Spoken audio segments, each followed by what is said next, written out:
circuit in the Algarve region of Portugal.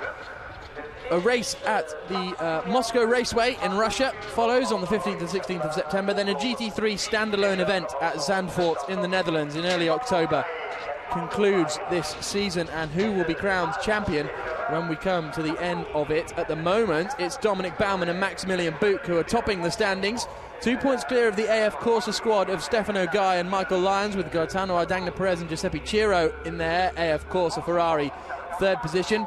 You can see Gregory Gilbert and Mark Sword have dropped back in the championship standings just a little bit after their non-finish yesterday. And Max Nilsson, Mika Vähämäki the top in fifth place, Nii Amarim and Cesar Campanico completing the top six. They are in the single entry Team Nova driver Audi, Nii Amarim and Cesar Campanico. So as a result, in the constructors standings, they are going to be a little bit further back than, of course, the teams who are fielding two cars, notably AF Corsa, who have had podiums in every round so far. The last, in rounds 2 and 3, they've had both cars on the podium, and as a result, they've got a 13-point margin over Heiko in second position. So there you can see the grid, and we had a very entertaining race yesterday, but it was down mainly through to the weather conditions. On the back of the grid then, the number 12 Rhinos Lippert Lamborghini Gallardo. That's going to be started by Natalia Fredina as she gets to grips with her Lamborghini after getting to grips with her Aston Martin last time out in Nogaro. Yes, and in fact on the closing lap literally of the race yesterday, she found herself caught between the sister car to this number 11 and Michael Lyons in the second of the F Corsa Ferraris, battling for that position, and she became literally the meat between the two cars, and in fact the sister Lamborghini slammed into the side of that, pushed her, that's Natalia, over to the left into the path of Michael Lyons. He had to get out of the throttle to avoid contact, and that run that he had hoped out of turn 2 to snatch second place on that last lap was all lost. Great racing, entertaining. Again, a wet start, drying at the point when the pit stop window was opening, but never easy. The most impressive drive in reality came from Giuseppe Ciro in the number 50 AF Corsa Ferrari, who was just mighty all around the racetrack. So much so that at turns 5 and 6, the first chicane the drivers meet on a lap, he was seen to be taking advantage of this. He was being told to respect the circuit. And then further on at the Villeneuve chicane, turns 8, 9 and 10, again using curbing on the inside, in fact hooking the inside front wheel over the curbing so much that it was almost like it was a train wheel and the train line. Got away with it, he was warned, no penalty given, but good stuff, great drive, really positive stuff. Václav Maliv is going to be, it's going to be Kirill Ladygin starting that number 5 Russian Bear Motorsport car. They're going to be starting 7th place on the grid, so they're going to be looking for a decent performance today. 7th on the grid with their teammates 1 position behind, so that's a good result for Ladygin in the qualifying session. It was the second of the 2 drivers that did the second qualifying session yesterday that sets the grid for this second race of the day. There's Michael Lyons then. He's going to be starting in 6th position on the grid, which I think, considering he was very much on the podium yesterday, very much in with a chance of winning, it'll be interesting to see what kind of pace he can find in the drive. Well, I think the Ferrari, the 458 we've seen, can be very, very strong in dry conditions, and they're saying that they're strong also in wet, proper wet conditions. But what we have seen here at Zolder, we saw 2 weeks earlier in Nogaro, was when you get that kind of wet track condition where it's wet, damp, slick, scummy, it's so difficult to get the car to work in those conditions. So therefore you've got to decide, do I go for a full wet setup and make the sacrifice if the track dries out, or do I go for a dry setup and struggle until the track gets a drying line, and then clearly hopefully we'll have the advantage. And that was very much, I think, the case that we saw yesterday with the winning car of Giuseppe Ciro and Gaetano Ardagna-Perez. They just got it right when the track was dry. And there is Giuseppe Ciro looking very focused before this race gets underway. 3rd place on the grid he will start, and he'll be looking to pick up another victory today, but he's got 2 very tough men in front of him. 2nd on the grid is Gregory Gilbert in the red Scintillating Racing Audi R8 LMS. and they performed fairly strongly yesterday. I think Gilbert might even have got the fastest lap of the race yesterday before his unfortunate early retirement. But it certainly was an impressive performance from Gilbert, despite finishing down in 10th place with 7 laps to go. They pulled into the pits after switching over to the slick tyres, so they had some troubles yesterday too. It may be something to keep an eye on. I'm just talking to one of the locals from the Zolder circuit, and the suggestion is that within 10 or 15 minutes, what we're looking at now, which is a pretty bright sky and a clear, the track is bone dry, may change, because there are clouds around. We did get a glimpse of them at the opening of the show, and just looking out of the commentary position across the start-finish straight, and then the straight that runs parallel the return leg of the straight up to turn 5 and 6. Clouds are gathering. They're dark. They're not that nice white cloud that we have directly above us, fluffy blue sky and white cloud. So could be a wet start. Let's hear it from our pole sitter, Dino Lenardi. Dino, with the pace of the Audis here, it's looking like the both of you could be finishing on the podium. Yeah, we will try to push a lot to catch a podium and maybe a victory, but I'm a little bit worried about the sky, about the weather, because we are on a dry condition, and the rain is coming, and I think the race will be very, very hard if the rain is coming. Thank you. Well, Dino Lenardi thinks the rain is coming as well, so your insider knowledge might well be correct. Well, I think it's important that we've got access to people that are here virtually every weekend when there's racing going on. They know what the weather is like, and that's just been confirmed by us. And there you can see those clouds. They're basically on the other side of the racetrack, over the canal that runs parallel to the circuit between turns 3 and 4.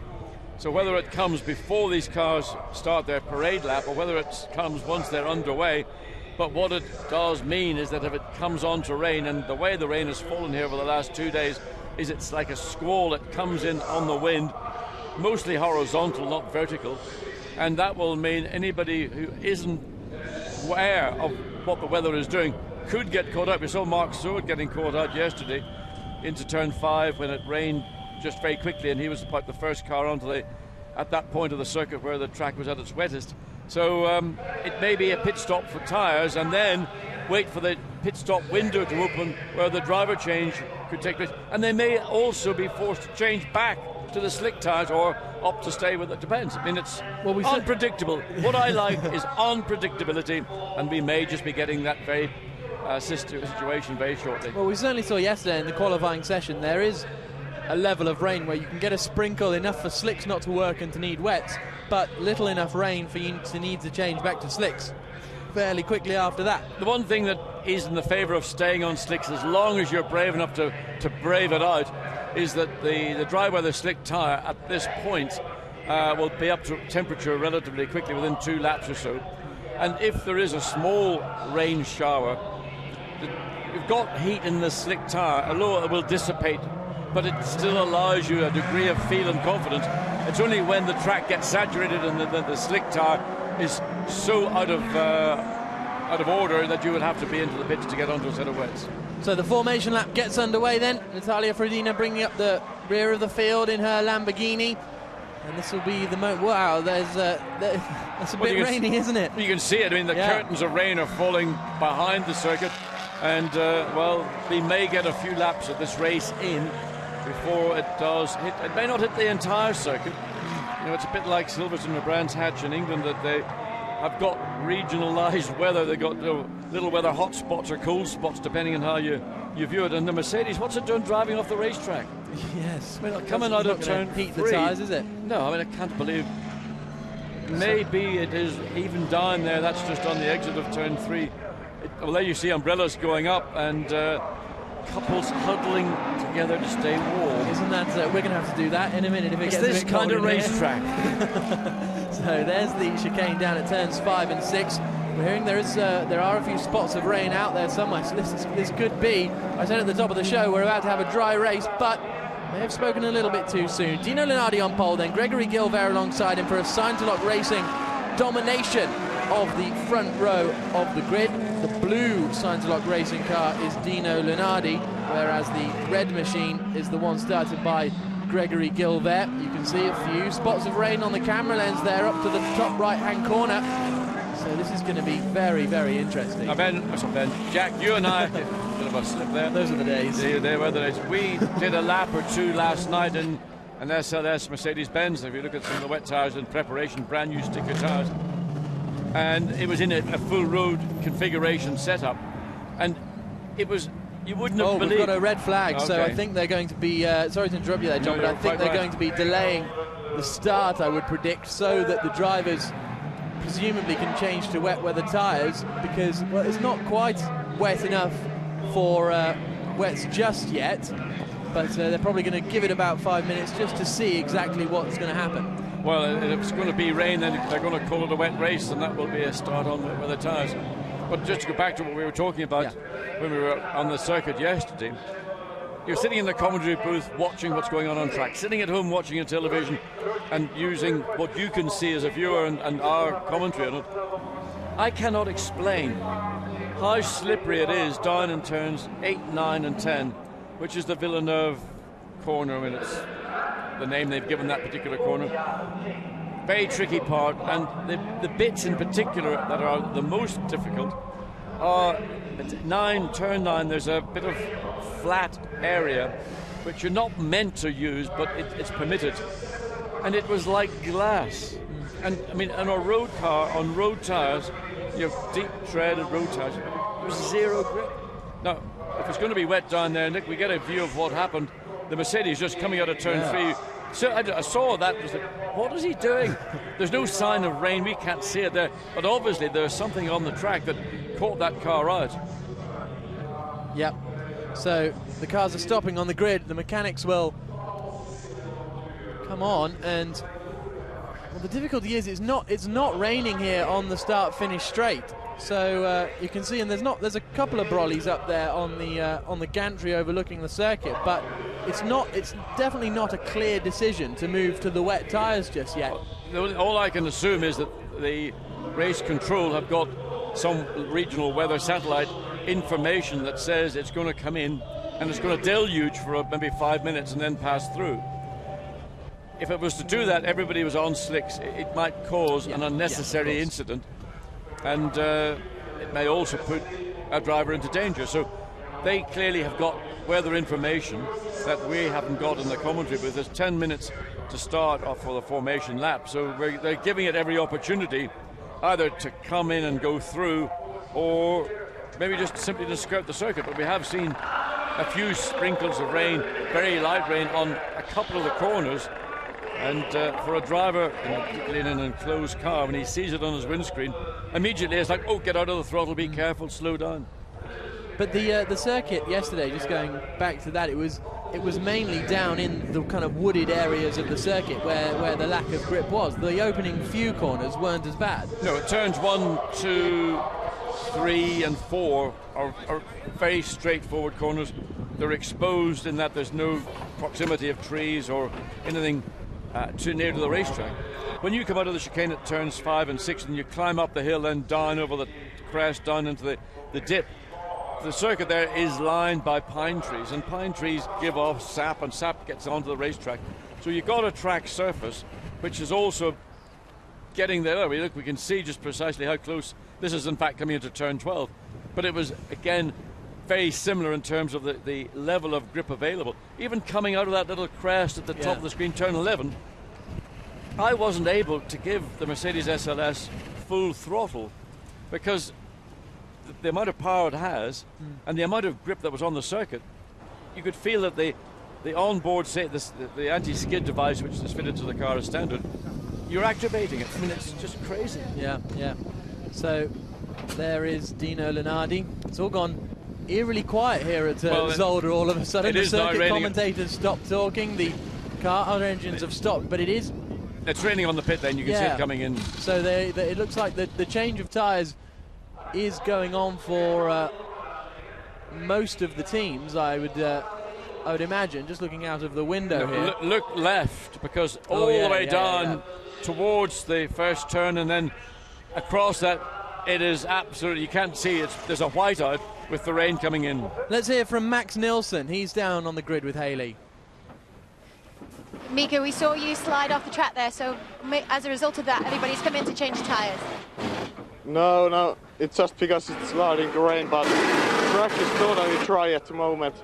But we'll see what happens. I think it's going to rain soon, so that's why we're scintillating. How difficult is it for you, the mindset now, waiting around to still start this race? Well, I like the rain more, so it's good for me. I'm starting so back of the grid, so it might be good. Thank you. Yeah, I apologise. That was Mika Vähämäki who's going to be starting that car. Max Nilsson will then take over, and the Finn Vähämäki, probably used to driving on very slippery surfaces, so he'll be right at home in the wet. They've just taken that wet tyre off. Here's that look again. Yeah, I mean, it's just a strange moment when the car's not going quickly on the formation lap, and all of a sudden Mika Vähämäki got caught out, as you say, coming from the northern part of Europe, Finland, where they're accustomed to driving half the season, half the year on your ice-packed roads, a bit of the Scandinavian flick and left foot braking and all the other tricks that they get up to, and they do that on the roads up there. Even mums driving their kids to school, left foot brake and Scandinavian, that's what they do. Look at it now, it is lashing down. Yeah, no, it looks like a very sensible decision from the race directors, because the rain has come, and it has come very hard indeed. The formation lap will start at 12:24, so that is 6 minutes time from now. So the cars have got, there's no umming and ahhing over whether to change to wet tyres now. There's a lot of umming and ahhing as, whoops, we should have really brought a brolly. Let's hear from Michael Lyons, 6th place on the grid in the AF Corsa Ferrari. He's with Haley. Michael, the weather conditions are quickly changing. Yeah, we thought we were going to get away with a dry one, and then was really confused halfway around the lap. The red flags came out, but officials obviously know something we don't, but they were right. Best of luck, thank you. Cheers. Yep, it was a very good decision from the officials, because the rain has come down very, very heavily, almost instantaneously, really, here at Zolder, and you can see it there. Yeah, I mean, it's blowing directly up the pitch, straight, and it's coming from our left. And I mean, literally 2 minutes ago, all I could see is a white curtain, and that was the rain, and it's still falling as heavily as it was a couple of minutes ago. The track close to getting saturated, not sufficiently bad where there's going to be standing water, but also it's going to drop the track temperature. I mean, it was 16 Celsius, which is not particularly warm, and this rain's going to take it back down to about 10 Celsius. So let's hear from David Mengsdorf. He had a great race yesterday, 4th on the grid. Is he looking forward to the rain? David, you had a tremendous result yesterday, but can you do it again in these conditions? Yeah, now it's a little bit hard for us because now it's raining and we have a restart. But yeah, I give my best and hope that we can make the same like yesterday. Thank you. It was a very impressive drive from David Mengsdorf yesterday in that Lamborghini. They weren't really expecting to grab a podium, but he got past Michael Lyons and managed to hold him off in the closing stages. But you can see the Brollies are most definitely up here at Zolder in that little grandstand that I think is overlooking the final corner, that little stand. And the marshals are hanging out in their tents, putting on their high-vis waterproof jackets. And this race will be getting underway in 4 minutes' time. So all the cars will have changed onto the wet tyres. And there you can see wet race formation lap starting at 12:24. Let's hear what Gregory Gilvert thinks of that. He's on the front row of the grid, 2nd position. He's with Haley. Greg, challenging conditions, but we know we have lots of support here with your friends and family this weekend, hoping you'll do well. Yeah, it's very strange condition. We put the wet tire now, and we will saw how the race is doing. It's lots of rain now. It would be very, very difficult race. Thank you. Thank you. Well, and they're not going to learn an awful lot on the second parade lap as they restart this race starting at 12:24. We've got just 3 minutes or so before this gets underway for the second time. Hope that it was going to be a dry race. Of course, rain can always come, but it got here prior to the race getting underway. Wisely, the race director decided to red flag it and allow everybody to stop on the grid as they're required to do, put on the wet weather tyre. It's declared a wet race. Lights have got to be turned on. And it's a bit of a trip into the unknown because these drivers are now going to go motor racing in these conditions, having not been in their car since they finished their race yesterday. So unlike GT1, which had a warm-up this morning, they had it in fine conditions. So they're going to have to go back into their memory bank and remember what was it like when we started the first of the 2 GT3 races on a Saturday afternoon, when the track was probably very similar to what it is now. But it was the other driver in the car. By the time these drivers took over, we were halfway through the race. It was drying. They were on old wet tyres, so it's going to be a very, very different feeling, I'd imagine. And their qualifying session was also dry, so this will be a trip into the unknown. The rain has eased off a tad. It is still coming down, though, and the fans here at Zolder still taking shelter. But it certainly gave us an entertaining race yesterday, and if we see the same kind of track drying out antics that we've seen in 2 of the 3 rounds so far this season, actually, we've had a drying track. If we see that again today, we should be in for another good race. But even in these wet conditions, that can always throw up a surprise or two as well, with some cars struggling, some cars quick.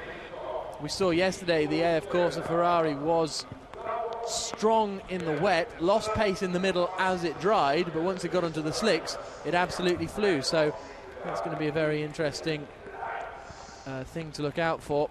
And that's a very lonely feeling, standing on a bank with a brolly.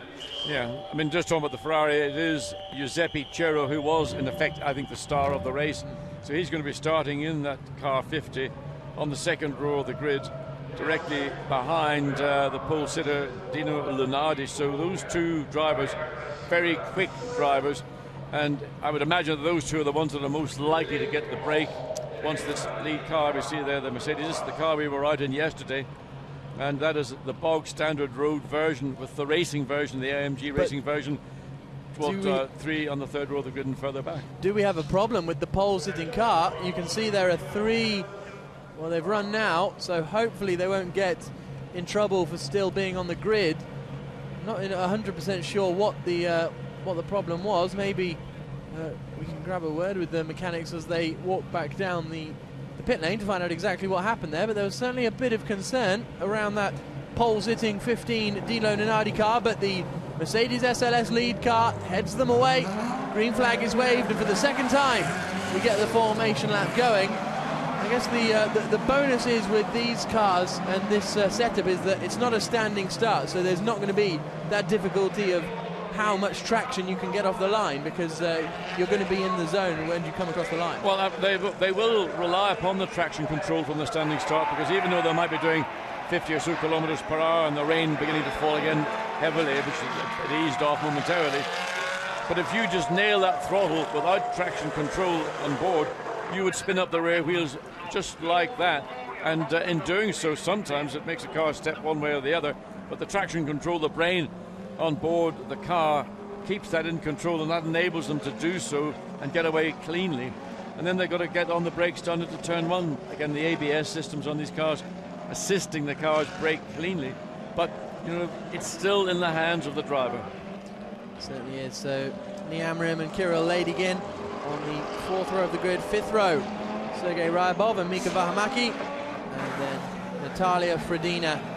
You can see just how different the conditions are. The first time we did the formation lap down to this camera shot, it was nice and bright, but all of a sudden the mist is up, the visibility is going to be very, very difficult, and the rain is still falling. I don't think it was actually raining at the start of the race yesterday as well. It was just residual water left over from an earlier rain shower. So there is Dominic Baumann watching on as his teammate Maximilian Buch starts in 5th position on the grid. And these curbs are going to be very slippery in the wet as well, aren't they? We're not going to see as much cutting as we did yesterday. No, and I think when we were on the track, it was actually the racetrack was pretty dry. It's much, much better. But those curbs, what they are is a flat bit of curbing. It's concrete rather than tarmac, and then it's painted. And paint on concrete in the wet is just virtually impossible to find any grip. So you need to stay off those curbs, both in terms of braking into a corner and not running too close to the verge. You see a painted white line as they come down to turn 12. So you want to stay off those lines, you want to stay off the curbs wherever possible. through turn 12, they will start to move into their 2x2 grid formation. That was Gregory Gilvert's daughter we just saw, so she's no doubt looking forward to her dad in the red Scintillating Racing Audi on the left-hand side of shot now, hopefully attempting to take the lead as they queue up in 2x2 formation. Natalia Frodina just a little bit further back now. She'll be catching up to the back of the pack before too long. This 1 hour race, 4th round of the championship, about to get underway. It's Scintillating Audi locking out the front row. Are they going to be first and second by the time we get to the first corner? The lights go green, away we go. It looks like a pretty good start from Giuseppe Ciro. He's going to be challenging into turn 1, looks up the inside. Can he go from third to first? He's squeezing up the inside. They rub door mirrors, but he is through. Around the outside goes David Mengsdorf as well and spins back across the circuit. We've also got Cesar Campanico spinning as well. So 2 go round at the first corner. Mengsdorf completes a lovely 360, carries on going, but up at the front it is Giuseppe Ciro in the lead, or is it? That's Michael Lyons. Michael Lyons has spun off. They're at turn 2, really struggling with the conditions, aren't they? I don't know whether Michael Lyons was assisted or not, but the other two were certainly unassisted, just giving you an indication just how tricky turn 1 is. And both the Lamborghini and the Audi spinning independently of each other. The Lamborghini gets going, but a very combative turn 1, where we saw the Ferrari dive down the inside of the Audi and effectively take position, but that's now been lost. In fact, Lunardi has got that back. Yeah, he must have done that up at turn 4 whilst we were watching the pirouetting Lamborghinis. So into the chicane we come. We've got Audi, Ferrari, Audi, and then a good start actually from Maximilian Buch in the number 1 Heiko Motorsports car. Then another good start from Mika Vähämäki. So out on the run down to turn 12 they come. And wow, look at that. The visibility is very, very poor. It's really raining hard out there. The rain has stopped now on the start-finish straight. But Gregory Gilvert is right behind Giuseppe Ciro now as they come down into the final chicane, wiggling just out of that Jackie X chicane, but it's normally completely flat in the dry. I mean, it is flat. It's probably flat in the wet, but you're having to balance the car very gently in the throttle and make sure you're not, you say flat out, you've just got to be careful because the left-right isn't really a corner, but it can catch you unawares as the Lunardi has opened up a gap, well, 3/4 of a second as he comes across the line. Giuseppe Ciro second in the Ferrari, and Gregory Gilbert third. So those three have made a small break with a 1.5 second difference then to 4th place. There's Michael Lyons coming across the line in 10th position. Only Natalia Frodina behind him. So let's have a look at the start again. It was a great start from Ciro. He got to the inside, but and this was very close into turn 1. Yeah, I mean, you see he got squeezed and he forced his way through, got the Ferrari into the lead. Then on the exit coming up, you see the Lamborghini go around, the Audi behind go around, but somewhere Dino Lunardi returns into turn 2. Into turn 2, he puts the car on that inside into turn 2, and in effect returned the compliment to Giuseppe Ciro.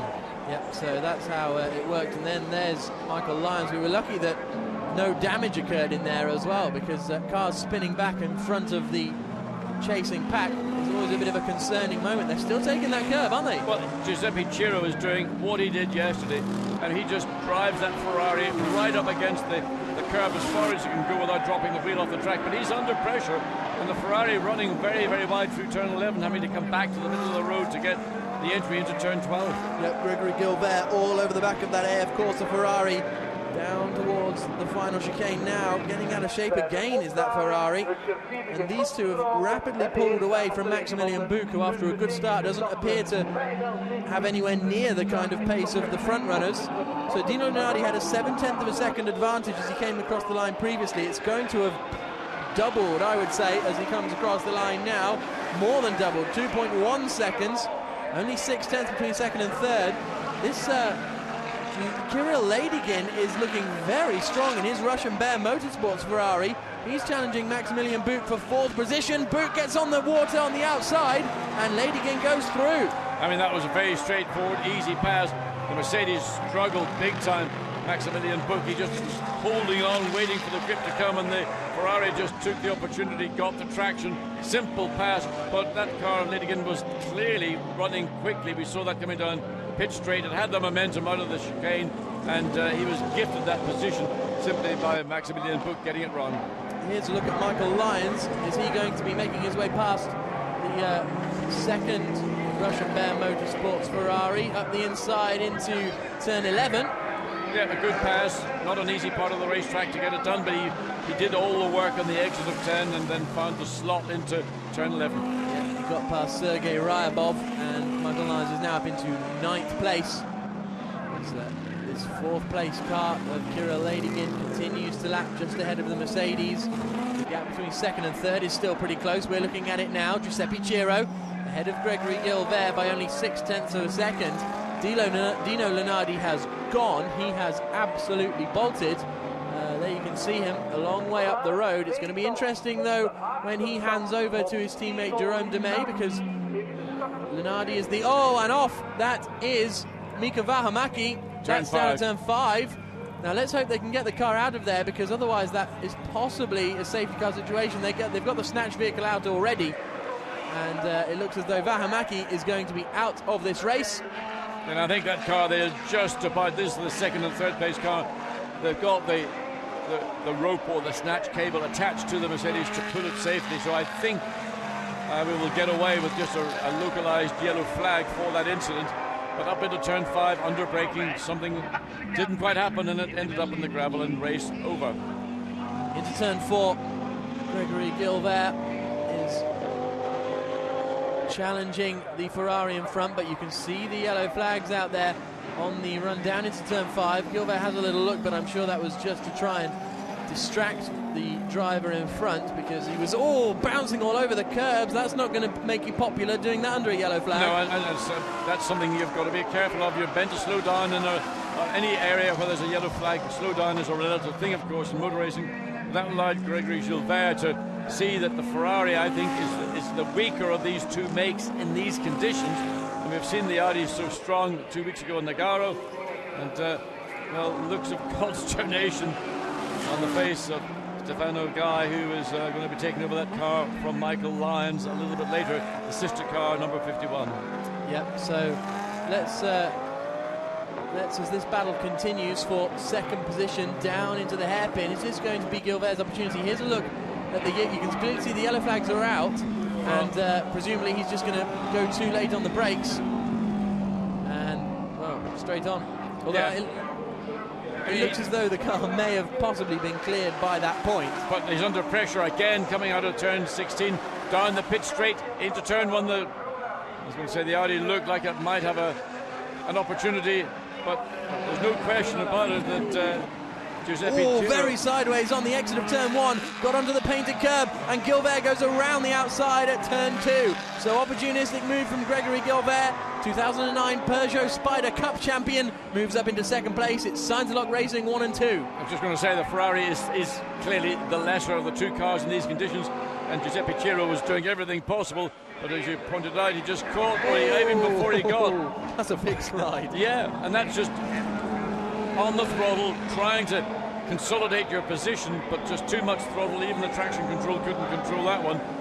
And now the second of those Audis clearly pulling away comfortably from Giuseppe Ciro in the Ferrari, and we're back to where we were in the Nagaro. It's an Audi 1-2. I'll tell you what, that 4th place Ferrari of Kirill Ladygin is closing in by 0.6 of a second. There you can see the AF Corsa Ferrari, and then there is Kirill Ladygin, who did a 43.6 on the last lap, the 2nd fastest lap of anyone last time around. Only Dino Lunardi in the race lead was quicker, as we see Nii Amorim beginning to close in on Maximilian Buch as well in the battle for 5th position. I think I said that was Cesar Campanico who spun at first corner, but it was Nii Amorim who is starting that car down into turn 12. You can see there's a little bit of cement dust put down, presumably some engine problems, some oil dropped from a car in one of the earlier support races here at Zolder. When it was dry, out of shape. That Ferrari is pushing. Yeah, but also he was pushing because he got the car right out to the edge of the track, and you just need to give yourself a small margin. You're not going to lose any time in real terms in these conditions, but you can lose a bunch of time if you're just being too greedy and take too much of the edge of the racetrack. So Dino Lunardi has a 4.1 second lead over his teammate Gregory Gilbert in 2nd place, who has instantly pulled out 1.7 seconds and has set the fastest middle sector of any one of the race so far. So Gilbert certainly has the pace, Then we have third position Ardagna Perez. There is Michael Lyons, who's lapping 4 seconds off the pace on that last lap. Well, So, he either may have gone off or something we didn't see, and there's no other cars either ahead of him or behind him that would have had any bearing on his lap time. So it maybe indicates that Michael has got himself out of shape at some part of the track and hope that nobody would notice it, but timing and scoring does. And here we see where it happened. on the white line. What they're talking about, the white line just too close to the verge, runs onto the outside of turn 15, and that's where those 4 seconds or so in that last lap, that's where they were lost. There's Mark Sword watching his teammate in second position. Gregory Gilbert, Sandblock Racing squad doing a very good job, but at the moment it's what you would call the faster drivers out in Science-Lock Racing. It's the lower categorized drivers that are going to be coming out next in the shape of Mark Sword and Dino Lunardi, so there's still a lot to play for in this race with 50 minutes remaining. Maximilian Buch exits turn 12. He's only got a 1.2 second margin over Nii Amorim behind him. How is Giuseppe Chiro performing? He is losing a lot of time to Kirill Ladigan. That last lap, it was 1.8 seconds. This lap, the gap has come down. It didn't come down on that last lap. Kirill Ladigan must have made a mistake because he did a 45.6. So in these tricky conditions, as the circuit, well, I don't think it's beginning to dry, but there's no rain coming down anymore. There is going to be more grip available gradually, and that's going to be the challenge for the drivers, trying to find that extra grip without going too far off the road.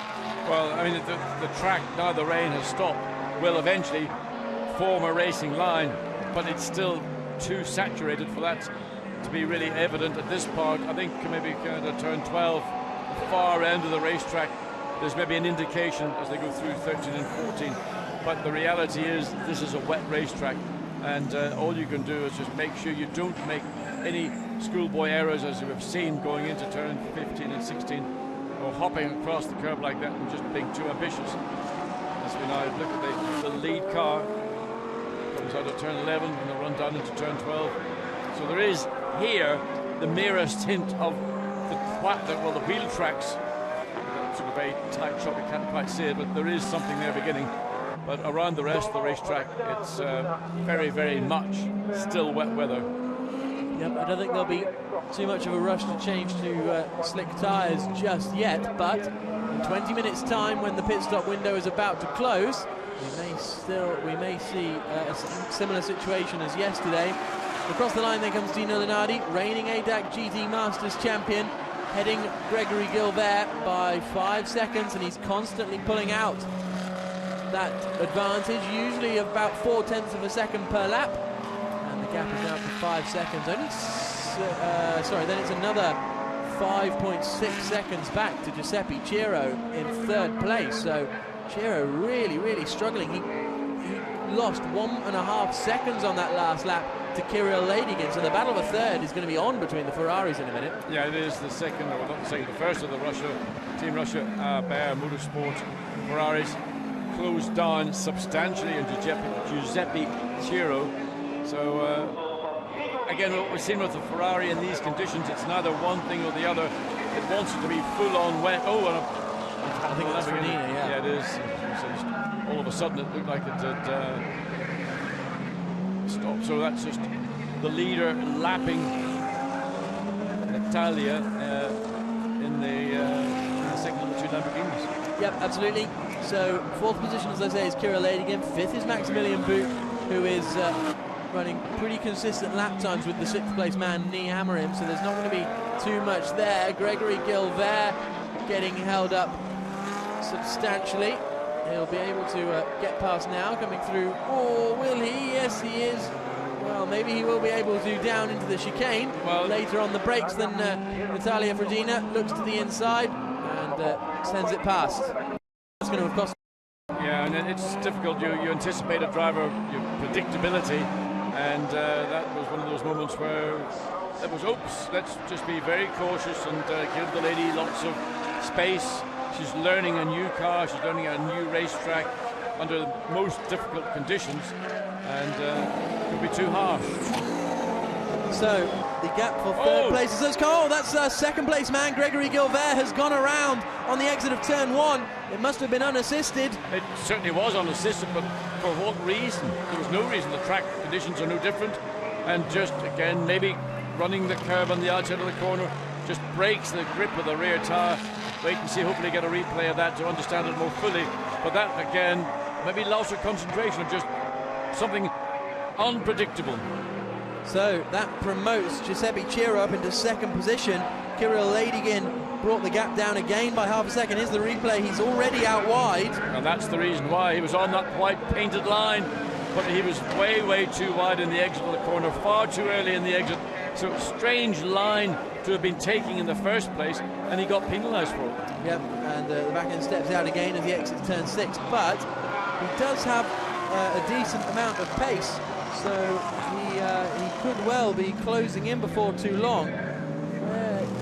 There he is, so he's now behind Nii Amorim, so he's down in 6th position, is Gregory Gilbert, and it won't be long before he's on the back of the Audi, who's making his way past Natalia Frodina now and goes through comfortably down through turn 11 and 12. But that's going to be an interesting battle, and Gilbert, having just lapped Natalia Frodina, has come up to her at exactly the same point on the track. And I hope that she is aware of well, it's a little bit further behind than it was in the previous time, but she, I think, is aware she's probably been given a blue flag, and she's just been overtaken by another car, and she hopefully will have used her mirrors and seen this car 16 that's just spun in turn 1, lost all the ground he'd been working hard to achieve, and now the process starts all over again. Giuseppe Ciro is being warned for respecting the track limits, so he's still using as much of the circuit as he possibly can, still playing with fire a little bit, because it won't be long. No, that's just watching the way that the second place car comes out of the sixth place car comes out of the corner, Gregory Gilbert. That's the way you do it. Why he allowed himself to be so wide too early in the exit on the lap that he spun is, well, concentration's all I can think. It's a long hour race. Of course, these drivers only doing a half-hour stint, although these drivers will probably be doing closer to 35 minutes in the car as they come down into the chicane. And it was about 15 seconds that Gilbert lost on that lap, which dropped him all the way down. The battle for second place has quietened down a little bit. Giuseppe Ciro managed to pull out his personal best lap of the race, 1 minute 43.4. So that's extended the gap to 2.5 seconds now between himself and Kirill Ladygin in third position. Maximilian Buch lapping a second or so slower than them. And Nii Amorim, if anything, is going to close in on Maximilian Buch before too long. Although that may well have been because Buch was avoiding the spinning car. As the 16 machine, Gregory Gilbert, Science-Lock Racing Audi, comes through the Jackie X chicane. Flick, I'd technically call it, and he's beginning to close in now on Nii Amorim. That last lap, well, obviously he wasn't quicker because he ended up facing backwards at turn 1, but the gap was 2.7 seconds between them. As they come across the line, it is down to 2 seconds, so 0.7 of a second on that last lap. It's not going to be long before we have a battle over 5th place. Well, let's see, again, much better exit. Second lap in succession, the gap coming down by 0.7 of a second in the last lap. The best has been 1.5 seconds since this car 16 lost its second place. So I would expect to see a little bit more progress very shortly from Gregory Gilbert in the red and silver Audi on this, the white and yellow one, and driven at the present time by Nii Amorim. So up the hill they go up into turn 5 as the second place Ferrari drops down. You can see how close the trees are and all the sap that comes off the leaves. It all adds to the slipperiness of this part of the racetrack. And those curb now, he's been warned, the Ferrari I'm talking about, respecting the circuit, and on that lap certainly he did so. But the second of the two Ferraris, the Russia Bear Motorsport car, has closed down. It was, what, 2.1 seconds when they went across the line. Now it's down to less than a second. Yeah, it's very, very close now. Kirill Ladygin, the ex-World Touring Car racer, is going to be putting Giuseppe Ciro under pressure before too long. We've got pressure being put on Nii Amorim now by Gregory Gilbert through turn 12. And it's not, these Audis are about to do battle. It's a a new Audi for them this weekend. The 14 Audi of Nia Amarim is new to the team for this weekend, and they were very pleased with how it performed in first qualifying, starting on pole position. Fell backwards a little bit in the race, mainly due to the conditions, but I think he may be about to lose this 5th place fairly soon, because Gilbert has got the momentum, he's got the run-up, he's looking up the inside into turn 1. Not close enough to make it through there, but takes a wider line in, and that's going very wide. Nia Amarim, and surely the move's on into turn 2. Gilbert sticks his nose up the inside, but Amarim's able to keep enough momentum, but he was just put off by Gilbert showing the nose into turn 3. Well, that door was always going to close. Yeah, but it had been opened up, and that's what Gregory Gilbert saw. He thought, if I can just get the drive off turn 2, I'll get myself sufficiently far alongside the Audi, but it wasn't going to happen. Now up into turn 5, another opportunity. Again, the more difficult place to make the pass. Hasn't got the momentum off turn 4 up the hill, so again has to wait. So the curbing in the inside, quicker off through turn 6, but going the long way around as they will drop down into turn 7 and into 8 is not an ideal place. He's still very keen to get past.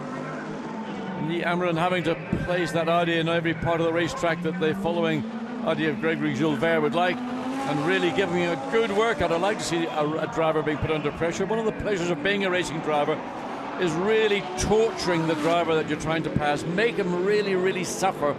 Make him, concentration. He doesn't know whether to look forward, sideways, through the mirrors, whatever. And when you get the result, and you know that the driver you've just overtaken is relieved that the pressure's been released, it's a great feeling. I'll take your word for it. Down into the final chicane they come, and there's so much. Oh, there's a waved yellow flag down there, and off is one of the Ferraris.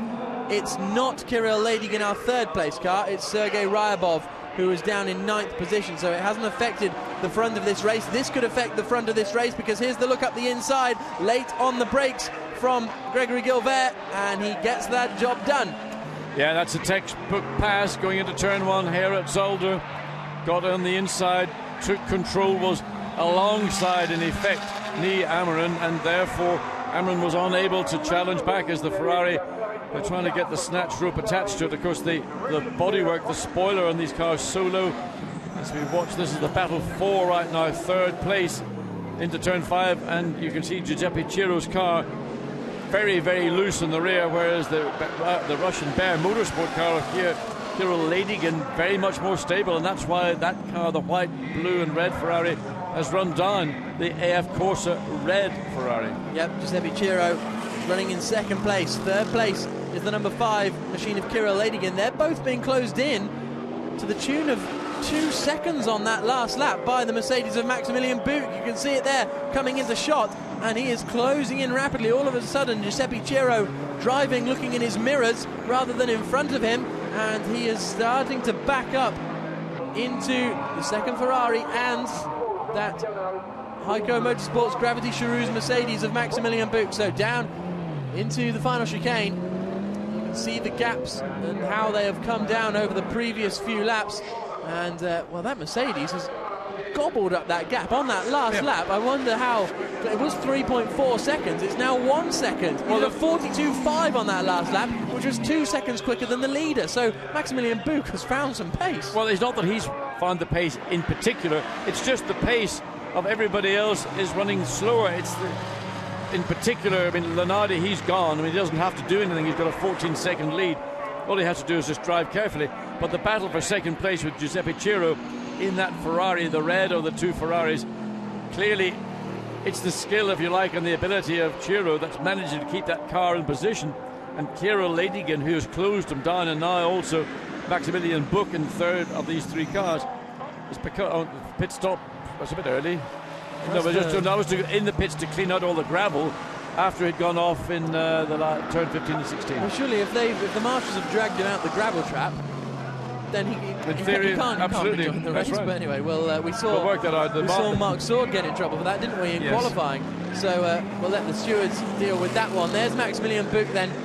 All of a sudden, he's closer to Kirill Ladygin than Ladygin is to Ciro. It's also worth pointing out that 50 car of Giuseppe Ciro is going to have to spend longer in the pit stop due to it winning the race yesterday. He will have a time penalty for the race, and in order to kind of even up the playing field. So he's going to be, I presume these guys are going to stay out for as long as possible, because with 10 minutes to go, in 10 minutes time it might be marginal slick weather. I mean, it's not looking like it at the moment, but we've still got some time to go. I mean, the only person that might take the risk, in my view, would be Giuseppe, would not be Giro. In fact, it would have to be his teammate. It would have to be Gantengo Adanga Perez, and I don't think he would have the experience or skill to risk him on a set of slicks.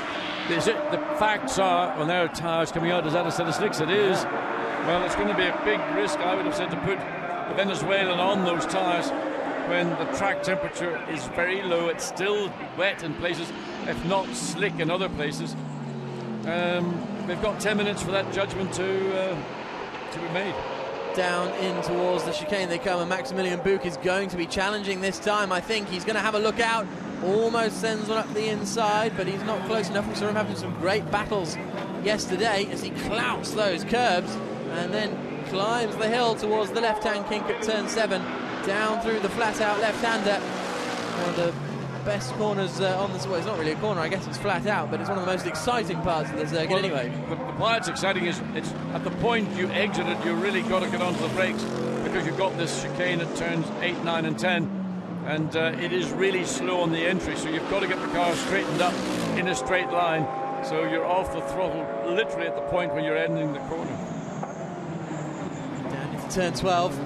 Which of these cars is going to blink first when it comes to pit stops as well, because Giuseppe Ciro is possibly, arguably the quickest driver in that car, but he is struggling at the moment. So are they going to leave him out for as long as possible? I would have thought that would be the case. Same for Dino Lunardi out in the lead of this one. Ciro picked up his pace a little bit on the last lap. A 43.9 is more into the region we would have expected him to race at, 44.0, but the two cars behind were at 0.2 and 0.3 of a second quicker respectively. So struggling, isn't he, with that with the rear end of that Ferrari? I mean, all I can assume is that this Ferrari here, the Russia Motorsport car, has got a wet weather setup on it, whereas the car that Ciro, and he's just actually pulled out a little bit of a gap coming out of turn 2 into turn 3, is running either the dry setup or something more favouring a dry setup, because there's no difference fundamentally in the performance of out horsepower and anything else. It's all down to the handling and the grip levels as the Mercedes gets up alongside but decides, no, I'm not alongside. He's got to drop back as he comes through the 5 and 6 chicane. He's really got the traction as he crests the hill. Let's hear from his teammate Dominic Baumann as this number 1 Mercedes battles. Dominic, is it time for slicks? Yeah, I'm not sure, but I think so. Now we have to wait till the end of the pit stop window, and then I think it's time for slicks, and then it's time for some good laps, and yeah. So they're going to wait till the end of the pit stop window and then put slicks on. That's basically what they're saying, unless they're trying to sell us a dummy, sell the other teams a dummy by saying they're going to go on to slicks. But out of turn 12 they come. It's only getting drier, really. There doesn't appear to be too much rain around at the moment. So watching further. Here's Lyons losing out to Mika Vähämäki. Yep. That was a move for 8th position. Vähämäki up into 8th. Lyons really struggling as well. He's struggling, and the same thing. Those two F Corsa cars clearly nowhere near as comfortable in these conditions as the Russian Bear Motorsport. I mean, it came from a long way back, and Michael Lyons not in the position to make it difficult for the Mercedes, so lets the car go through. But again, just on these track conditions, yeah, to me, anybody that goes on a set of slicks in the next 6 or so minutes before the pit lane window shuts would need to have a very experienced driver behind the wheel. To put the bronze driver out in these conditions is going to really be asking an awful lot.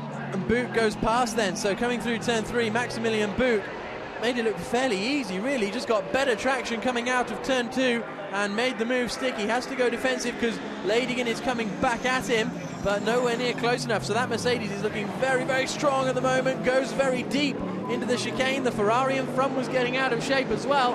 So as they crest the hill, then plunge down through turn 7, Maximilian Buch moves up into that 3rd place. That's given Giuseppe Ciro a little bit of breathing space now up at the, at the front of this pack. more breathing space over Dino Lunardi. He is 15 seconds clear now at the front of the field. Here's a look at the replay then, and I assume Ladygin will make a mistake. Well, wait to see what happens as the Ferrari get. Well, he runs quite wide, may have caught the outside of the corner, which would have meant he had to get out of the throttle, and consequently a very easy pass indeed for Dominic Book to make on the Ferrari, as we now watch. This is the battle for second place. Book is now straight onto the back of Giuseppe Ciro as we reach the halfway stage of this race. It's in the pits. Yep, there is Dominic Baumann. So Natalia Frodina has come into the pits and handed over to Leo Machitsky. They are running in 10th position at the moment, 2 laps down on the race leaders, and well, there they are, they're in the pits currently. So Frodina about to get out, Machitsky about to take over, as immediately Book is onto the back of Giuseppe Ciro now.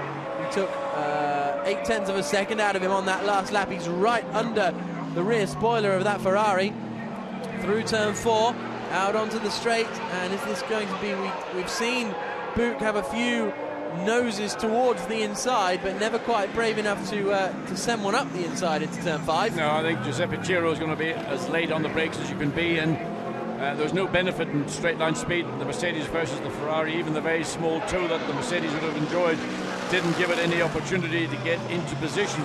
And again, at this part of the circuit, it's follow my leader. This is where Giuseppe Ciro has got to be careful, because he has had a warning about respecting the racetrack limits as the number 2 Mercedes-Benz. And here come the slicks. Here come the slick tyres. You can see them. That is Mika Vähämäki hands over to Max Nilsson. Here's the challenge from their teammate. Wide line at turn 12. The Mercedes is good on traction, and that should give them a better run.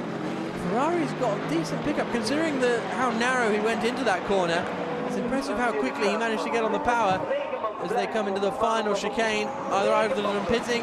No, they're staying out for as long as possible. There has been a pit stop though for Nii Amorim. He has come in and handed over to Cesar Campanico, and they are currently running in 7th position, or they were before the pit stop began anyway. But Maximilian Book still desperate to get past. He wants to get past in this stint as Max Nilsson is about to leave the pits.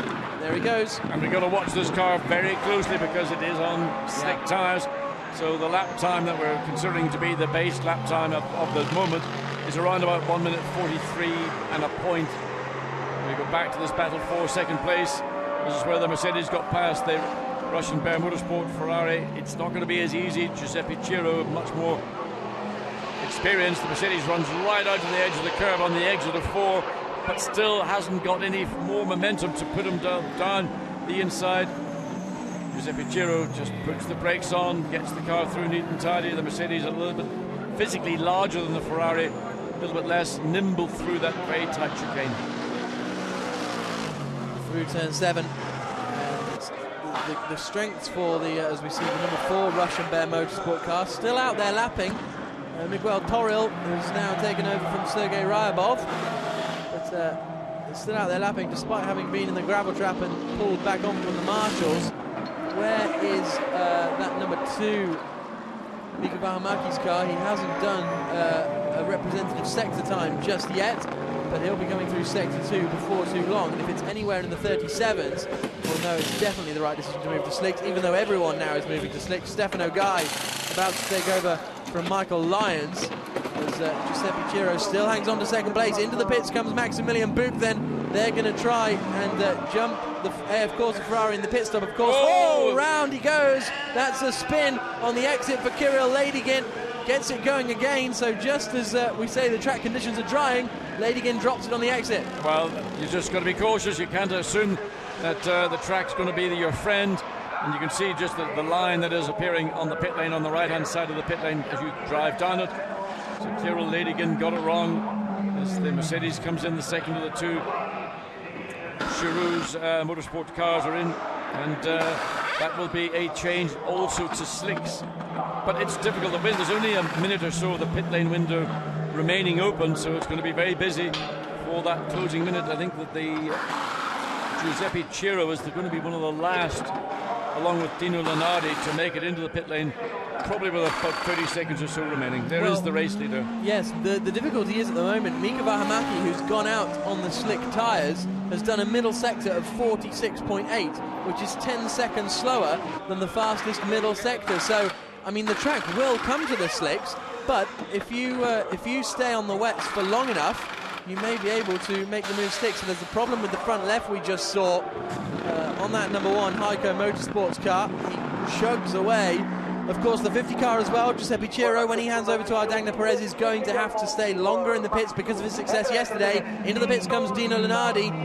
When that Mercedes left the pit, you could see that already just at the low speed he was doing, and with the pit lane speed limiter activated 60 kilometers per hour, and Giuseppe Ciro follows him in, that he was already, the slick tyre has got zero grip at this point on a wet pit lane, let alone what it's going to be like on a wet circuit. So Cesar Campanico comes across the line through a 45.1, which isn't particularly fast. So I think, despite the long pit stop here that Ciro and Ardagna Perez are going to have, there's still a chance they might come out in front of the Mercedes, because the Mercedes had a slow pit stop, has been out on the slicks, whereas the Ferrari's been out on the wets. This is going to be mighty interesting indeed, actually, to see where this Ferrari comes out. Dino Lenardi surely, unquestionably, will resume the lead of the race when he hands over to Jerome Demey in the 15 car. There they are, and well, they're staying on the wets. That's an interesting choice there. Jerome Demey, perhaps a less accomplished driver than Dino Lenardi, so maybe they're sticking with safety. Well, interesting, what they're doing is they're pressuring those tyres as well, because the tyre pressure, if it gets high, then it causes a slight frown in the tyre, so they were repressuring those tyres, but sending that car back out with Jerome Demey behind the wheel on those wet weather tyres, and that may be the smart move of this race. So, because to put Demey out on a set of slicks where he may not be comfortable, although it will ultimately be slower, but the gains that he will make at this point with 23 minutes of the race remaining might just still be sufficient. So we wait for the race leader, I think, to come through as Jerome Demey has exited the pit lane, and not where has he come out with regards to Dominic Baumann now in the number 1 Heiko Gravity Charoux car. There you can see 14, Cesar Campanico, exiting the final corner. He is now ahead of Dominic Baumann, but is he ahead or almost a lap behind? Let's see. Campanico comes across the line 4th. Baumann comes across the line in 5th place on the timing screens at the moment. So I think that that 50 car of Ardagna Perez, if it has left the pit lane, which I think it did, will now be in front. We'll have to wait till the end of this lap for the timing screens to really sort themselves out a little bit as the Scintillating squad watch from the pit wall. But Jerome Demey should still be out in the lead of this race. There's the number 2 car of Mika Vähämäki. Max Nielsen, has taken over now. He's in 9th position at the moment. As we see the 12 car of Leo Machitsky. So there's Jerome Demey on the wet tyres, about to be overtaken by Leo Machitsky, or rather, Machitsky's about to unlap himself. But if this is the lead car, we'll find out when they come past the pit lane this time. But I think Jerome Demey is still in the lead of this race. He may well be in the lead of the race, but just in the space of the pit stop window being open, the track clearly has improved, and it is without question, unless more rain happens to fall, then it's no guarantee it won't, because it is darkening up again over parts of the racetrack. But it will eventually, and that eventually will probably be in about 3 or 4 minutes, be to the advantage of those cars that are on the slick tyre, rather than those that went safe, as we saw with the lead Audi do, stay on the wet weather tyre. Mercedes in the gravel Yes, it's the Mercedes. It's the number 1 Mercedes of Dominic Baumann has gone off, because he was right behind these two. We heard the little kick of gravel. There it is. So Dominic Baumann on the slick tyres has skidded off. That's going to lose him all tyre temperature.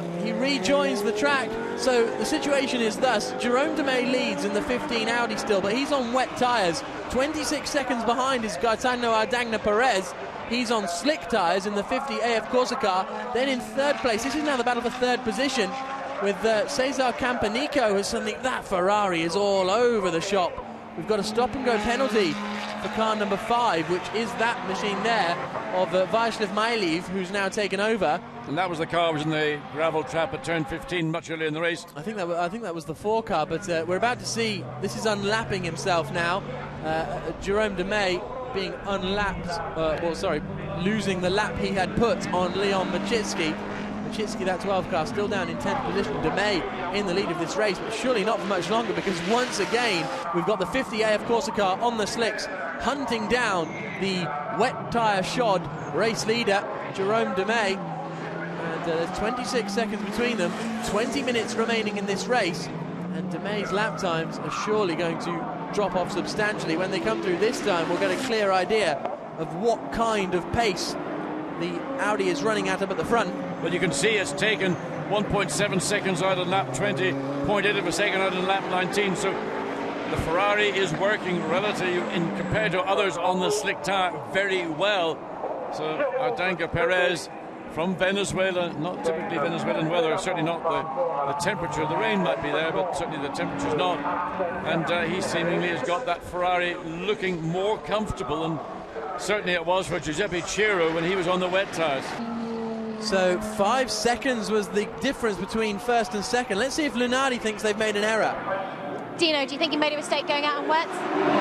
Yeah, I took the choice to let the rain tire, because the weather is not very good, and I think it will be rain in a few minutes, so I hope. But the track condition for this moment is for the slick tires, so we have a big gap with the other cars, but I cross the finger and I do the dance of the rain. But cross the finger, we will see. Thank you. So Dino Lunardi pretty much deciding upon himself, by the sounds of it, to take a gamble that the rain is going to come in a few moments' time. Looking around the circuit, it came from turn 1 before. It's not really there at the moment. It may not be, but we've got 90 minutes remaining, and we know that it can come in a breath. There you can see just above the pits and to the far end of the circuit over turns 3 and 4. There are those black clouds, and it may have been at face value a mistake to keep this car we're watching now on those wet weather tyres, where everybody else was doing what fundamentally was the right thing, to go onto the slick tyre, because if it comes into rain, this car will be in the pound seat and everybody else will have to go back in again and refit wet weather tyres, because the rain that fell prior to this race getting underway, it had to be red flagged. The volume of water that fell in that 5 minutes was sufficient to totally saturate the circuit.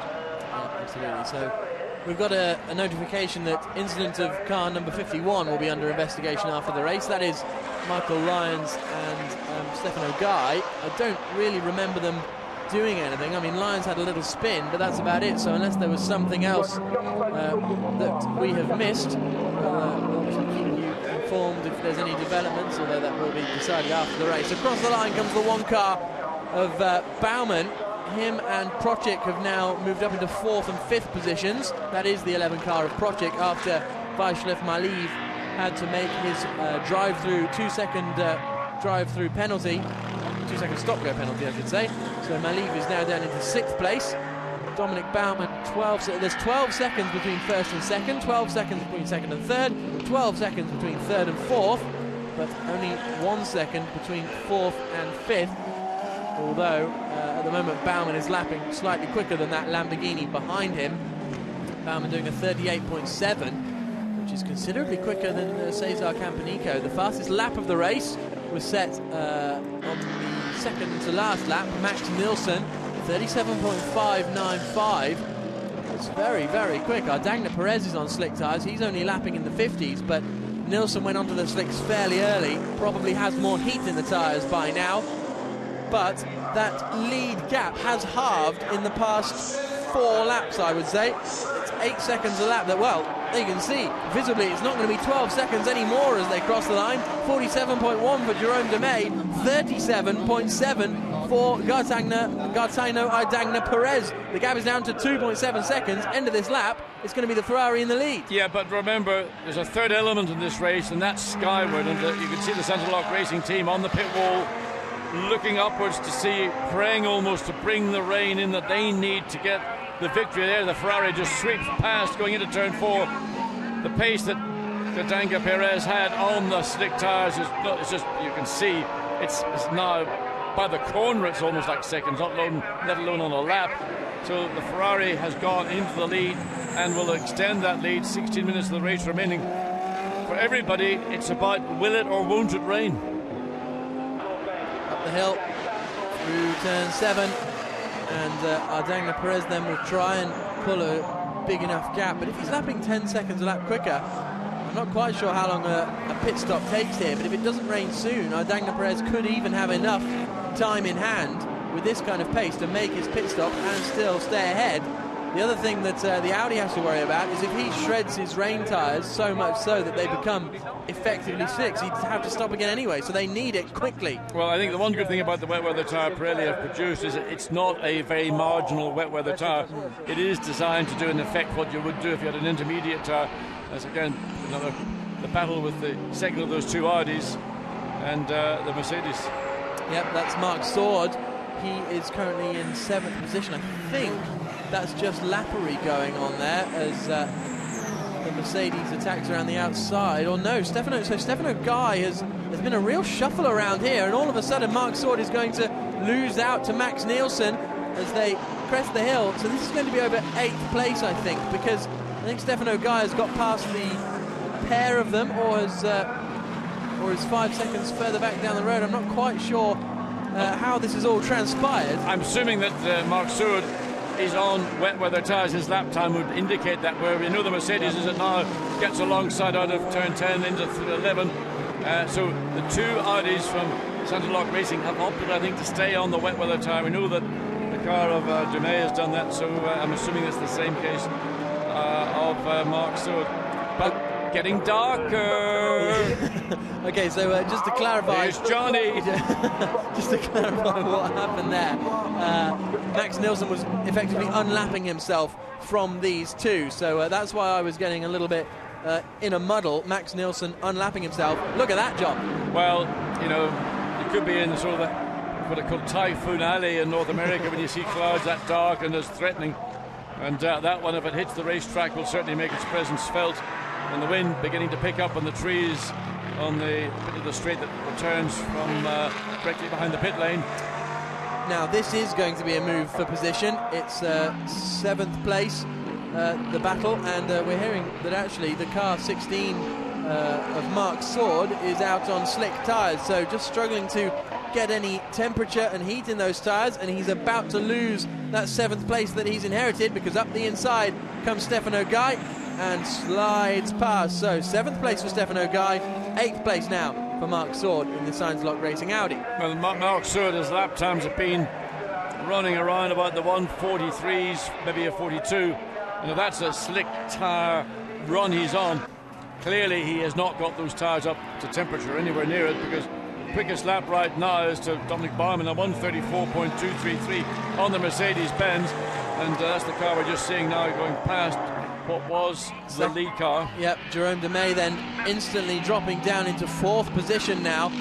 Interestingly, Dominic Baumann is being closed in by Project behind, so that's now the battle over 2nd position. You can see Baumann in that Mercedes, Project in that Lamborghini, as they turn into turns 5 and 6, and well, Jerome Demey is going to be praying. Dino Lenardi is praying for the rain, and it is starting to slightly rain in the pit lane, so this could be exactly what the Scintillating squad needed, but they have now dropped probably 25 seconds off the lead, so a pit stop is going to take longer than it would do in something like Formula 1, because you've only got the one mechanic to change the whole, well, the two mechanics I should say, to change all 4 tyres, but it needs to happen sooner rather than later. Yeah, I just don't see anybody having to make a pit stop can benefit from it. They're never going to build up such an advantage that the offset of coming in and putting on a set of wet weather tyres will have enough time to get back out on track. So if the track does go wet and the rain is falling now on the pit straight, we can see it from the commentary booth, and it's coming in very much the same as it did at the start of this race.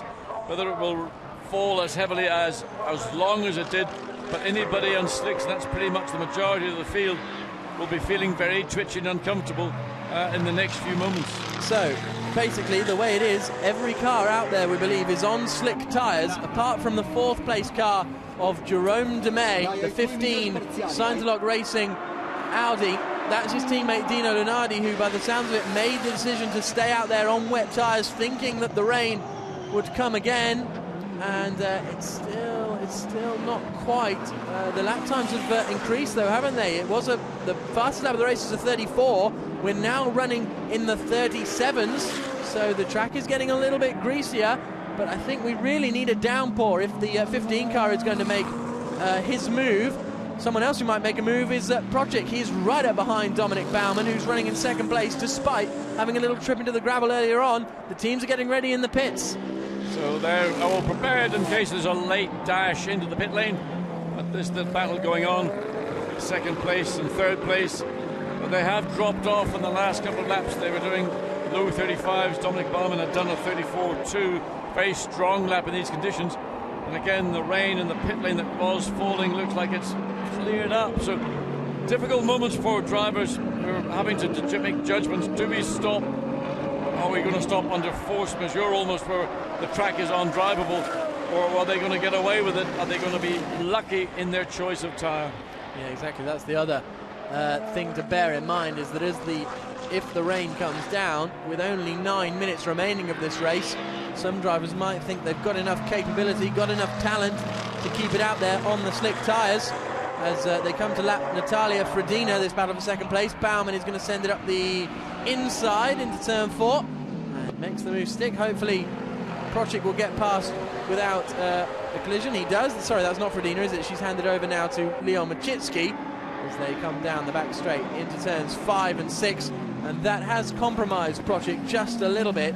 He's dropped, he was half a second behind as they crossed the line. He's now a bit more. Yeah, but the good news is that he's got that little bit of clear air. He can then pick up his own momentum, his own pace. And we go back to car 15, which is down in 4th place, still on those wet weather tyres. Still running on the dry line. It doesn't appear to be looking for any of the damper patches to keep the Pirelli wet weather rubber tyre cool. And, well, as they've played the game of the weather game, and right now it isn't going to work to their favour, but with 8 minutes and 3/4 to go, still that wind blowing the trees, and I suspect that there is still a squall that could land on this racetrack before the 1 hour is up. Championship-wise, this is very interesting as well, because I think it might even put Dagna Perez and Dominic Baumann level on points. That was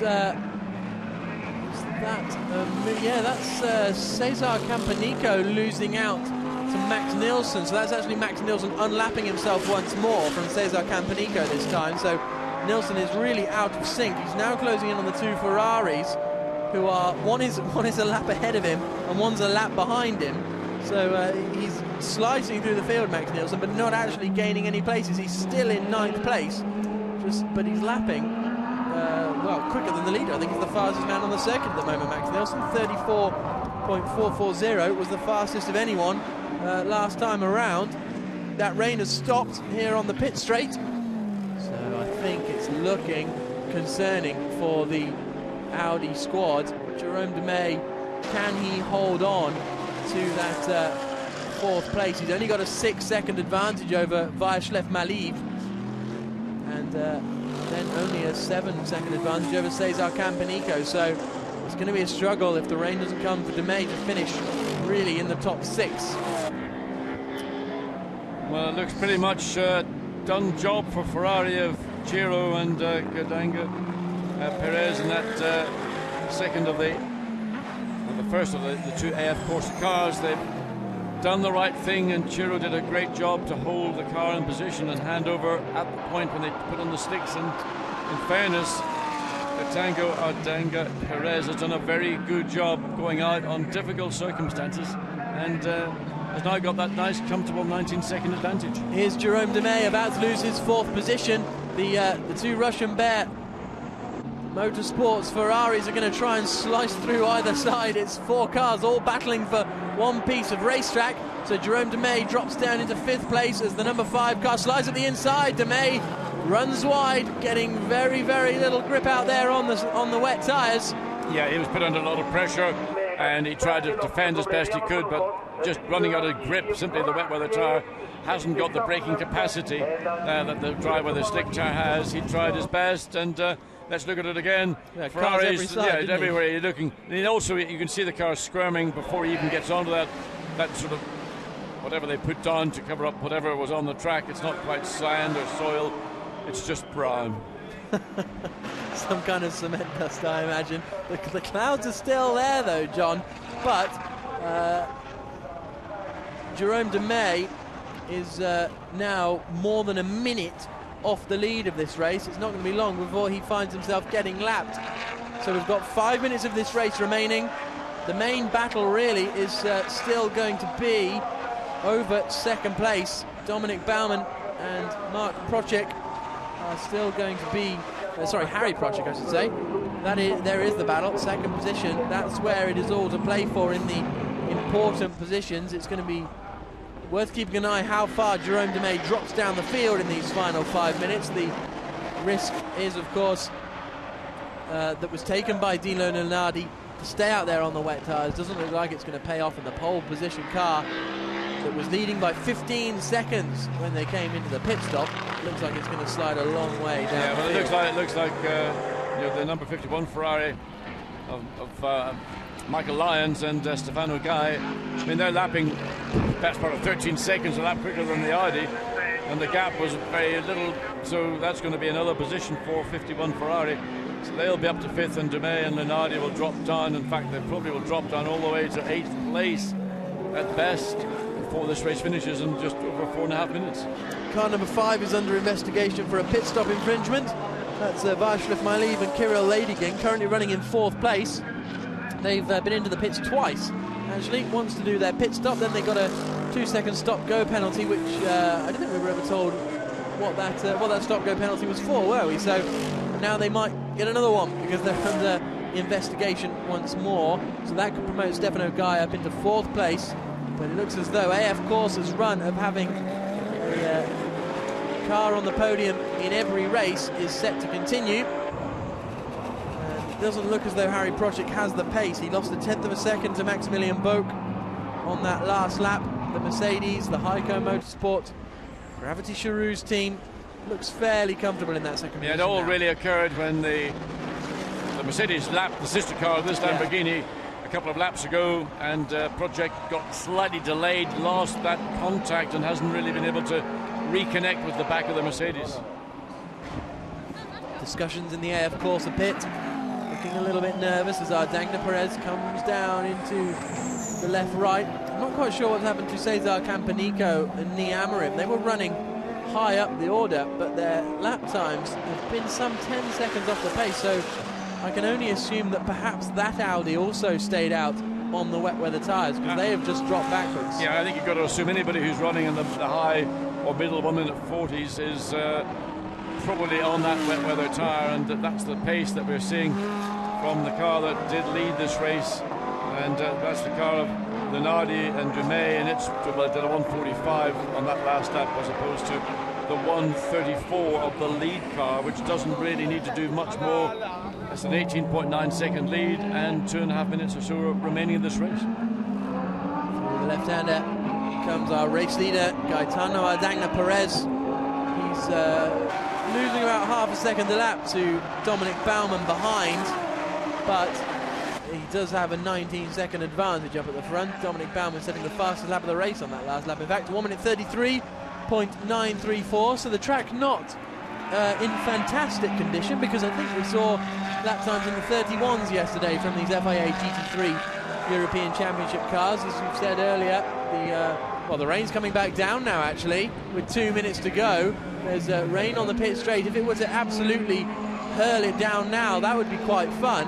But at the moment, it's just drizzle. I think there's just enough grip out there. Well, there might be, but it'd take very little for it to change wipers going in the Mercedes on the Lamborghini for 2nd and 3rd place. And we've got 1 3/4 minutes of this race remaining. So it's still all to play for. And of course, you're coming around the circuit. You can hear the rain. Well, on the previous lap, the track was bone dry. Now it's going to have that film of water on it. And all of a sudden, the Lamborghini is closed right up to the tail of the Mercedes. And can he go down the inside? He's going to have a look. He's got alongside, and he backed out of it. I thought he had it. Yeah, it looked like he was close enough, didn't it? The Mercedes has gone straight on there down at the chicane. He didn't gain a position by doing that, but surely it's not going to be too long before the Lamborghini goes past. He does into turn 7, so Harry Procik up into second place. Dominic Baumann really struggling as the rain comes here at Zolder. Again, it's eased off almost instantly here on the pit straight, but certainly out there at turns 1 and 2, 3 and 4 as well. It looked very, very slippery. What's going on here? This is just our race leader, our Dagna Perez, trying to put a lap, I think, on the 16 car of Mark Sword, wiggling as he comes out of the final corner. The wipers are going as he goes on to start his final lap of the race. So if he can just keep it all together as the rain comes down on these slick tyres, it's coming down pretty hard now, and this first section of the circuit is going to be where it's difficult. He's going to back right off. He's had to get out of it. The Ferrari has suddenly realised the track is very wet. The two Audis, we think, well, certainly one of the two Audis, the DeMay car is on wet weather tyres. We believe that Mark Sword's car did go to slicks, though he never got the time out of that car.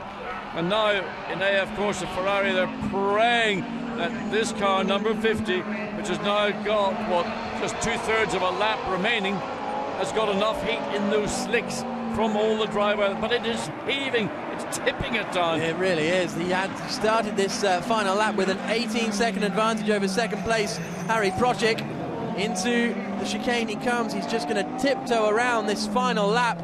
It didn't come soon enough for Jerome Demey, this rain, because he's going to finish almost a lap behind.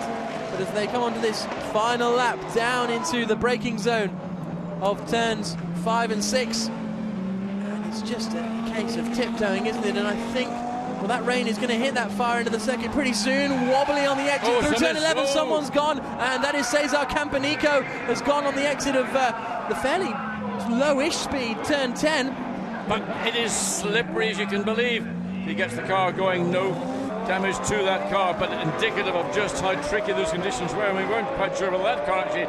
Oh, look at the Ferrari, you can see under power, look at squirming one way and the other way as Dagna Perez tries to get the far down, but he's only got 2 corners to go, and he will take a victory here this afternoon. Into the chicane then for the final time. Giuseppe Ciro started this car. They moved on to slick tyres, and it's going to be 2 wins out of 2 this weekend if he can keep it in a straight line over the finish line. The checker flag falls, and AF Corse take the win. Lightning flashes over the far side of the circuit as they cross the line. But a joyous day for AF Corse. Dagna Perez able to hold on. That must have been some nervy moments in the final few laps. Across the line in second place comes Harry Procik. He whacked 6 seconds out of Perez's lead on that final lap. Shaking out of the final corner comes Dominic Baumann. He really struggled once that rain came down, didn't he? Yeah, it's interesting that the Lamborghini with Procik was able, just once he got along ahead of the Mercedes, just drove away from him. I mean, like 2 different races. So there's the top 3, Ferrari, Lamborghini, Mercedes-Benz. 4th place is going to be car number 5, possibly, of Vaishliv Maliv. There is the 12 car of Leon Machitsky. The Lamborghini coming out of the final corner to finish in 10th position, I believe. He was, 10th position. There is going to be 11th place for Miguel Toril. He comes across the line, so where is that? Where are our 4th, 5th, 6th and 7th place men? They're the ones we've got to wait for as the checker flag falls. There is 4th place then, Vaishliv Maliv in the number 5 car, very closely followed by Max Nilsson, who's charged around, unlapped himself about 1 million times, but is still only going to finish in 9th position from Max Nilsson. Dominic Baumann, his teammates heading the fastest lap of the race, so Heiko are going to be frustrated with this weekend really, because they've had the pace, haven't been able to pull it out. The rain came too late for this 15 car. Dino Lunardi started it on pole position, pulled away a 15-20 second gap by the time the pit stops came. They took the gamble to stay on the wet weather tyres. It worked for them in Nogaro. It hasn't worked for them here, and it's going to be 6th position for Jerome Demey. 7th place then, the last man to cross the line, Mark Sword in the 2nd Science-Lock racing car. So 1st and 2nd on the grid, 6th and 7th in the race.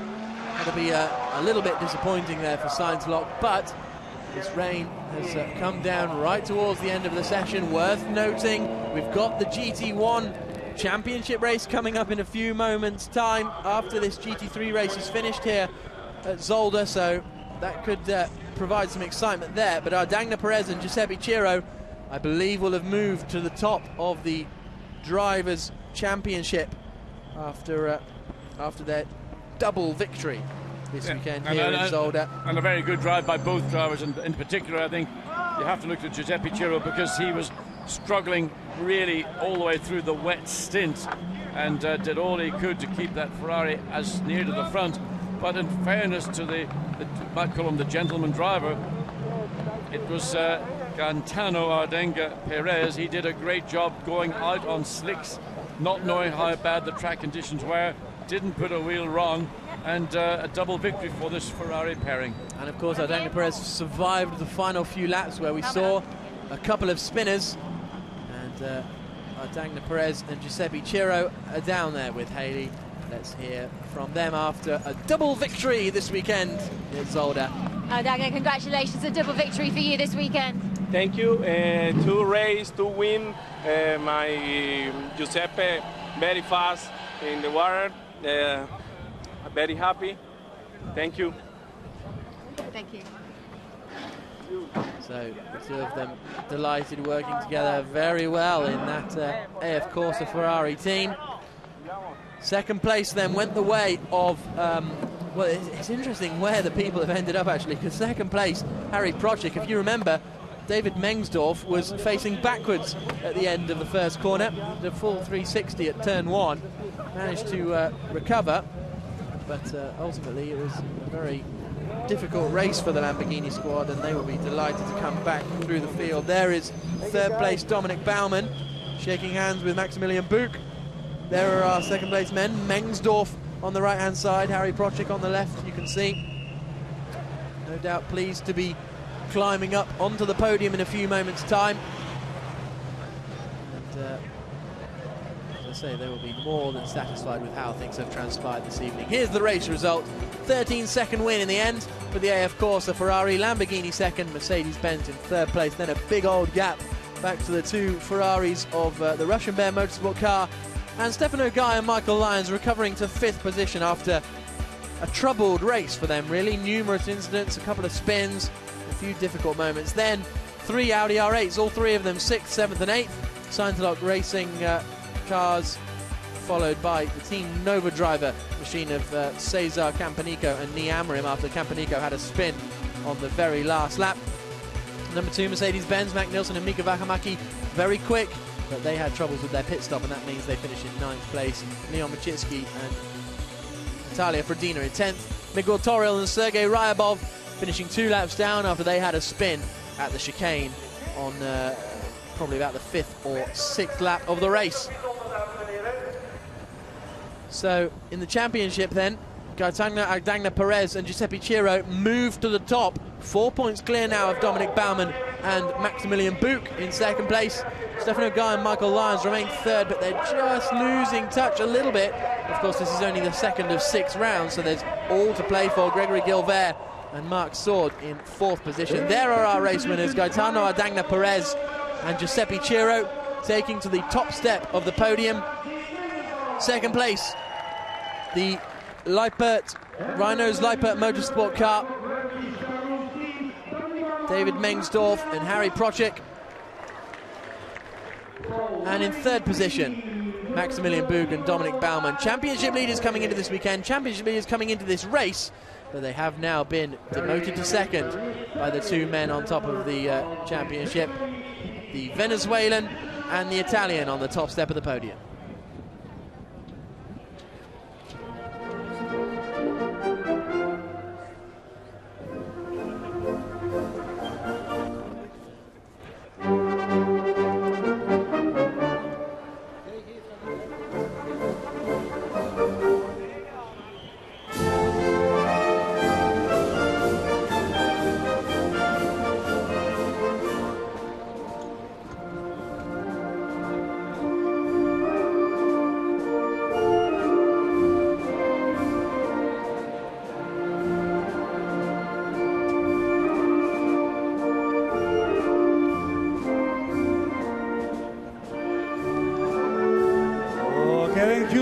Applause for our top 3 in this fourth round. So a round of applause for our top 3, and It's an entertaining weekend of FIA GT3 racing, as we had in Nogaro. Plenty of action, and hopefully it will be just as exciting next time in Navarra, isn't it? Spain. We're going next on the 27th of May, and the difficult conditions here at Zolder.